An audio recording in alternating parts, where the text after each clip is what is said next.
Do you know how laws are made? I have some idea, but I am not sure. The process is started when a bill is written and passed around by members of Congress to be voted on. Oh, so the members of Congress can read the bill and decide if they want to vote for it. Not exactly. The voting members don't actually read the bill when they are deciding where to cast their vote. How do they know what they are voting for if they don't read the bills? They have their staff workers write a shortened version for them to read, which gives them a basic understanding of what's in the bill. What about when Newt Gingrich said that the health care bill was difficult to read because it was 1,000 pages long? How could he bitch about that if he didn't read the bill in the first place? Well, I'm sure it took Newt Gingrich a lot of effort to count how many pages were in the bill. But I'd be willing to bet that the staff workers didn't like having to actually read it. So after the politicians don't read the bill, they vote on it? No, there are several other steps that they go through before they vote on the bill. Like what? After the politicians don't read the bill, then the floor is open for someone to argue for or against it. Who argues the position about the bill? Usually it is one of the politicians who didn't read the bill. Or oftentimes it is a member of a special interest group who is lobbying. What is a special interest group? A special interest group is a group of people who stand to gain something from the proposed bill. What sort of special interest groups are circulating in Congress?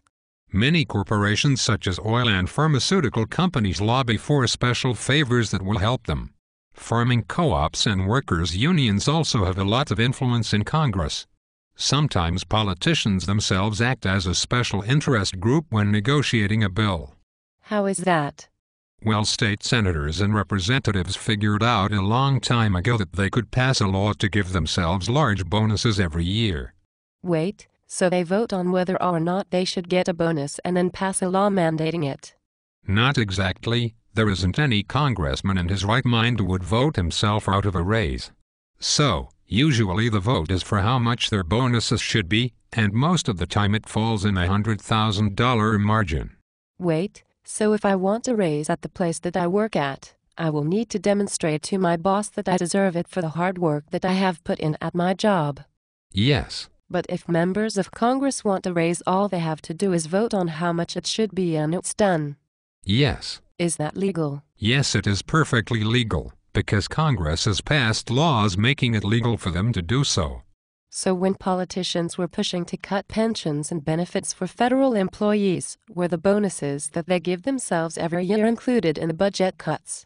No, they were not. Instead, many state governors and representatives proposed bills to cut funding for prisons. Don't we already have overcrowded prisons? Yes. That is why they included a plan to reduce the prison sizes by taking convicted felons and letting them go free. What the fuck? Were they smoking crack when they made that decision? They probably were. The felons being released would mostly be people convicted of drug charges. So instead of cutting their own bonuses that they have complete control over, Congress would rather cut federal pensions for school teachers and postal workers, and let prisoners go free. Yes, it seems to be this way. How do special interest groups play into the bills that are being passed? The spokesperson for the special interest group takes the podium and argues his stance on the bill, or what he would like added to the bill. Does the spokesperson do anything else? Yes. He usually goes around offering campaign contributions in exchange for voting the way he wants them to, or for writing in a loophole that will benefit the special interest group. What are campaign contributions? Campaign contributions are large sums of money that politicians are given for their future campaigns. And politicians are accepting these in exchange for giving political favors? Yes. Isn't that the same as soliciting bribes? Yes. Then why do they call them campaign contributions? Because soliciting bribes is illegal, but it is not illegal to accept campaign contributions. Why not? Because Congress has never passed a law making it illegal to accept campaign contributions. That makes me disappointed that Congress can be bought like a bunch of cheap street hookers. Oh no, it is not like that at all. It costs a lot of money to buy Congress. So it would be more accurate to say that congressmen are very expensive, high-class prostitutes. Like Julia Roberts in the movie Pretty Woman. Yes, except for the fact that Julia Roberts is a woman. And most senators are men. How big of a role do campaign contributions play in the lawmaking process? According to politicians, campaign contributions have little influence in their decision-making. Do you think they are telling the truth? Well, after generous campaign contributions from the American shipping industry, Congress passed a law that we can only buy foreign goods if they come in on American ships. After generous campaign contributions from workers' unions, Congress has passed laws raising the union wages by 30% for every 10 cents that minimum wage goes up. In fact, one of the main reasons why most companies won't hire people in workers' unions is because Congress will often have unions organize strikes to give politicians leverage when soliciting campaign contributions. And companies don't really like the idea of Congress having that kind of control over their workforce. Wait, you are saying that the reason politicians support workers' unions is because it gives them leverage when they solicit bribes. And they claim it is out of support for the American workers getting fair wages. How is it possible for this to happen?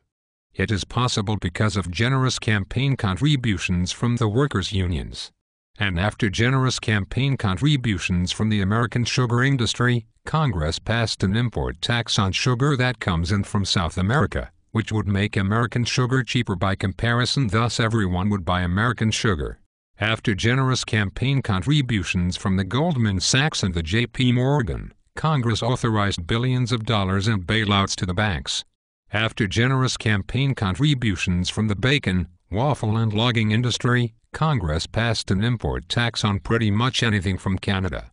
And according to Congress, all of the laws were passed out of the kindness of their hearts, and campaign contributions had no role in the passing of these laws.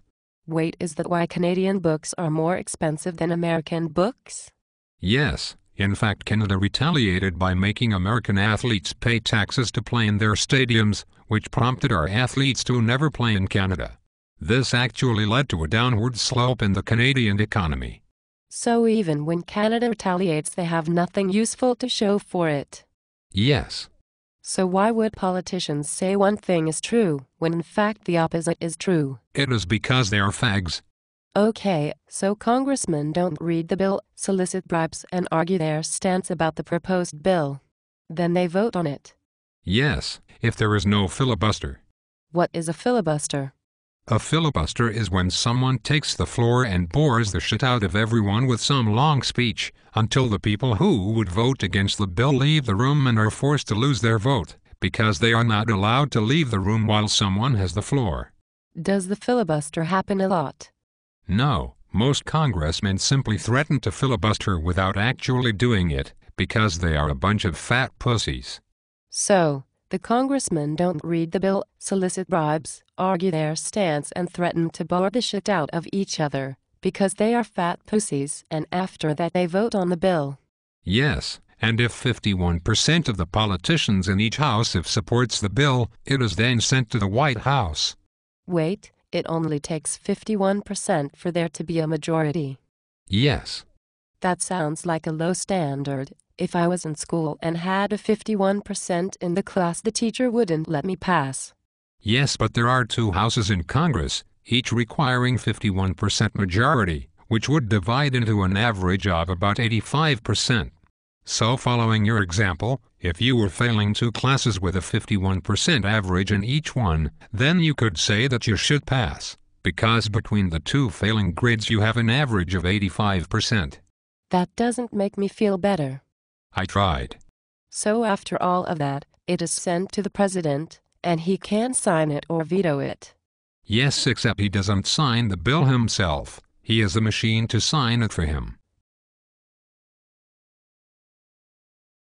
They invented a machine to sign bills for the president. Say, why wasn't any of this in the Schoolhouse rock song about the bill on Capitol Hill? Because words like filibuster, campaign contributions, and machine that signs bills for the president are hard to rhyme, and they aren't very catchy when they are put in a song. I guess a rolled-up scroll on Capitol Hill singing about selling political favors and the use of intimidation tactics would be a little creepy. Yes, it would be. If they did write a song about it, they would have to call it Schoolhouse Suck.